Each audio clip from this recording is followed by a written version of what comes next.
So what's your monster's name? Booger or Boogie? Very nice. Now, can you point out all the features of your monster?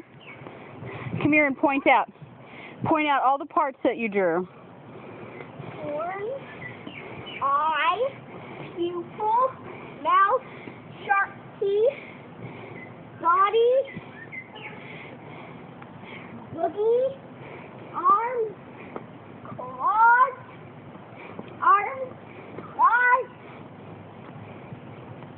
giant feet, tail, giant feet, tail, leg, penis, belly button. Yep, that's your monster. It's a very good monster, Seth. Take a bow.